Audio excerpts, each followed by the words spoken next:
che praticamente fecero a, come si dice, lo speciale in diretta, l'hanno deciso, no? Siccome la notizia arriva ora, che fece la zona rossa per Lombardia, cose, no? Infatti non voleva vivere, avevano a fare i due superpiedi quasi piatti, e non lo fanno, perché hanno a fare lo speciale, che c'è la zona rossa, 11 limitrofe, che poi dice sì, ma se chiudiamo tutte cose, si blocca l'economia. Quale economia si blocca? I supermercati su chi? I due mascherine si stanno facendo i soldi, stanno facendo nuove assunzioni. Non si blocca l'economia dei minchiati. E quella mica è economia, chi sono? Soldi sparagnati. I cinesi, cioè, che parivano quelli che andavano a imbattare da tutte, no? Cioè, tu ricordi quando c'erano i video che cantavano tutti chiusi in tre case e si sentiva musica, cioè, che era quasi commovente, no? Cioè, nel senso, la quarantena fecero con le contropalle. E questo perché? Perché c'è una dittatura. Perché un dittatore dice una cosa e sa fare.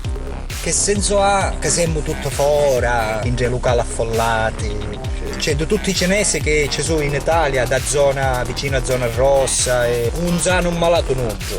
Perché i stessi fecero la quarantena. I sanno che se lo fai davvero per 15 giorni funziona. Se invece lo fai a fungia di minchia, 15 giorni fermiamo, studiamo tutte cose, 15 giorni.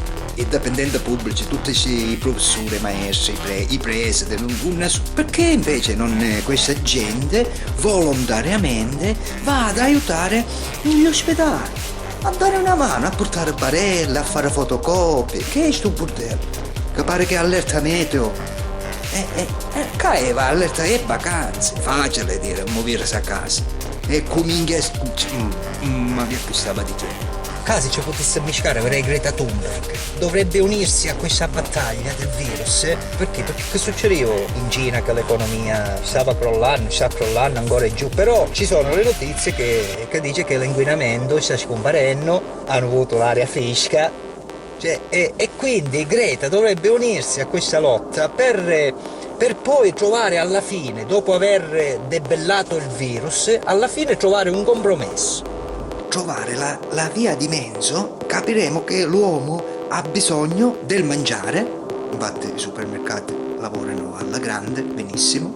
La sanità sta andando alla grande, la sanità, tutti i posti letti pieni sono, non c'è, è come l'albergo, che vai quando gli alberghi sono pieni. Per la sanità è stessa cosa, quando è piena, per come è strutturata la nostra sanità, no? Istruzione.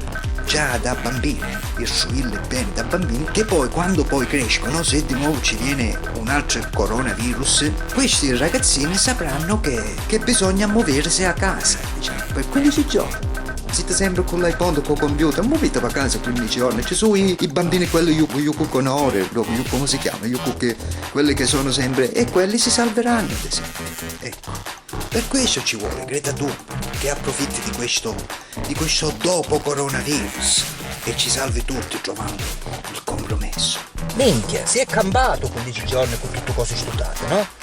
Quindi perché non trovare una via di mezzo? Purtroppo non ci arriva nulla. Io però ci arrivavo, Perfetto, allora potremmo studiare. Chissà che arriviamo sana senza tagli, che dici? Ma che dici? Aspetta. No. Che a fungia di minchia, vero? Minchia, fungia di minchia è pesante. troppo pesante. È pesante fungia di minchia.